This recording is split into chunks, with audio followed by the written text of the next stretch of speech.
What's up? This is That Dirty Spoon from the IWC, and this is my wrestling recap, WWE's Over the Limit post show. First off, I'd like to say that I was not surprised by this pay-per-view in any way, shape, form, or fashion. That being the case, it wasn't as bad as I thought it was going to be. Let me run down the card, or at least what happened. First off, we had the pay-per-view match where Zack Ryder, of course, got rolled by Kane. I believe I called that. And then Eve booked a People Power Battle Royal. The winner of the Battle Royal will receive a WWE United States Championship match or a WWE Intercontinental Championship match later that night. It was won by a returning Christian. The last three, pretty much everyone else was meh, but the last three ended up being The Miz, Christian, and David Otunga. And Christian returned to the ring after injury on TV for the first time in quite a while. Was able to pick up the win, and he first indicated that he wanted a U.S. title match. But that was the opening bout. Then we got the pyro to start the pay-per-view, and I've got to say, this was a very nice set. If you did not see this pay-per-view, I would definitely suggest you see if you can get some set photos, because this was a very impressive set for an off non-Big Four pay-per-view. Then the first match was a WWE Tag Title match where Kofi Kingston and R-Truth were successful in defeating Jack Swagger and Dolph Ziggler. If you follow me on Twitter, you'll notice that I was commenting on several of the wrestling commentators saying that this was probably going to be the end of the run of Dolph Ziggler with Vicky Guerrero. And on that note, I thought Vicky Guerrero was looking mighty attractive this evening. She has definitely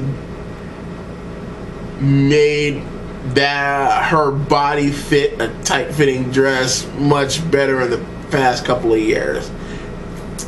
That sounded awful, but that's just the case. Anyway, back to the guy. The Kofi Kingston, R-Truth, they won. R-Truth did not get the pin in, even though it was in North Kakalaki, as it has been told. But yes, I gotta say, a very impressive match. Dolph Ziggler continues to look great losing in pay-per-view matches. That can't last forever. Eventually, Dolph Ziggler is going to get the push that he so greatly deserves. Then we have the Divas title. Layla defeated Beth Phoenix. No outside interference. No karma. Shut up, Bunda. Again, it was a 7-minute match. Layla looked pretty good. Beth Phoenix looked awesome. Again, I like her much better in the pants than the dress and fishnets.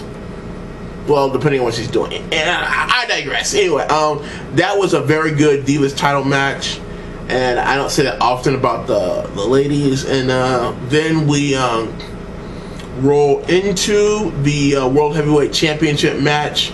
We had Sheamus in a fatal 4-way with Alberto Del Rio, Randy Orton, and Chris Jericho. Sheamus, of course, won. No surprise there, and it looks like they are definitely going towards a Sheamus-Randy Orton feud in the future. Next up, we had a bonus match, Brodus Clay and The Miz. Brodus Clay, of course, rolled on The Miz. Again,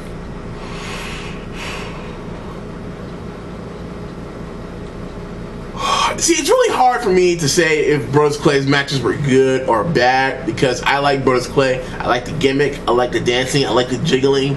I especially like the funkettes, or I'm not sure what the two attractive ladies that accompany Mr. Brodus Clay down to the ring. But again, Brodus Clay rolls over The Miz. The Miz is probably going to be off TV pretty soon, so we can go shoot the Marine 3. But they just keep burying him, so they must see something. Anyways, next up we had Christian defeating Cody Rhodes to become the new Intercontinental Champion.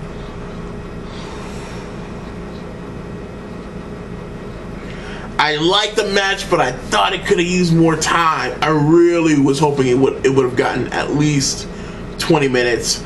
The way that this pay-per-view was set up, I thought there was a lot of time wasted, especially with that main event, which I haven't gotten to yet.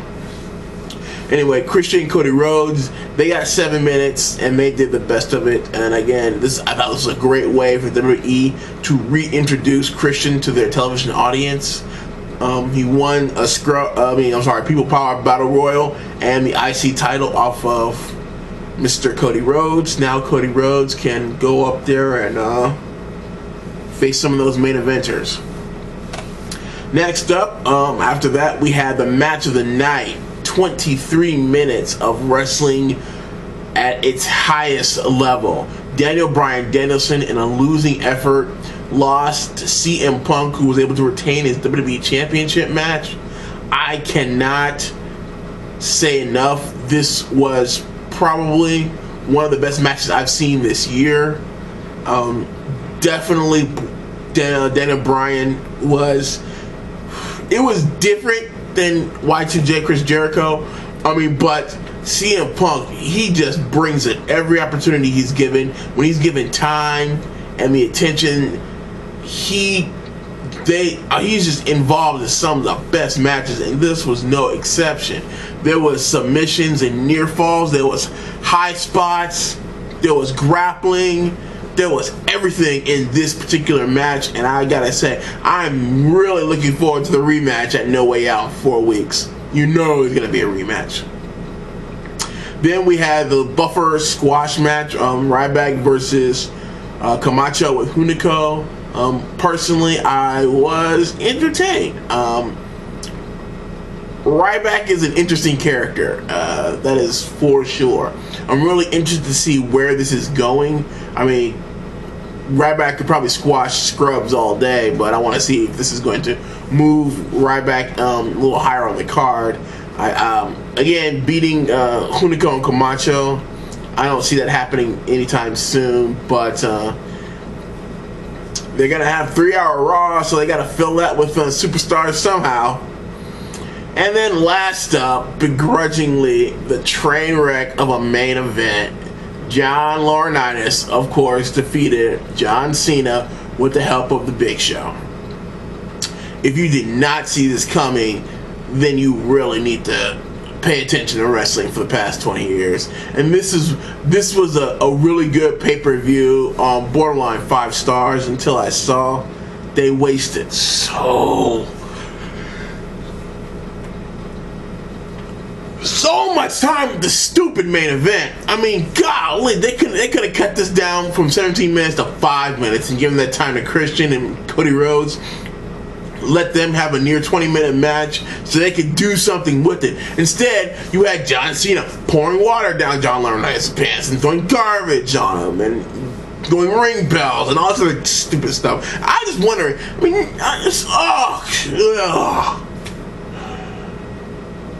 I was not pleased. Anyway, that was the main event. That was the whole pay-per-view. On a scale of 1 to 10, I'd give it a 7.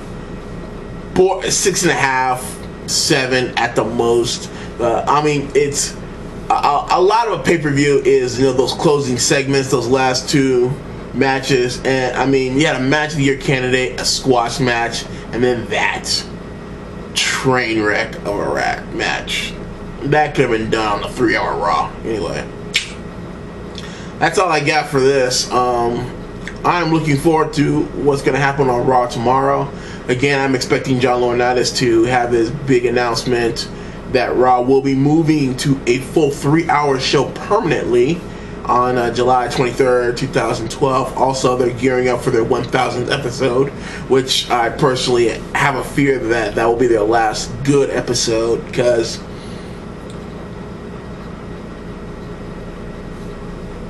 they really haven't been putting together great 2-hour Raws the past couple weeks, and it just, I say get a good month of great 2-hour Raws, then go to 3 hours. But again, who am I? I'm just an IWC guy. According to, I'm a 10%er. I'm a I'm one of those people. Anyway, this has been That Dirty Spoons from the IWC.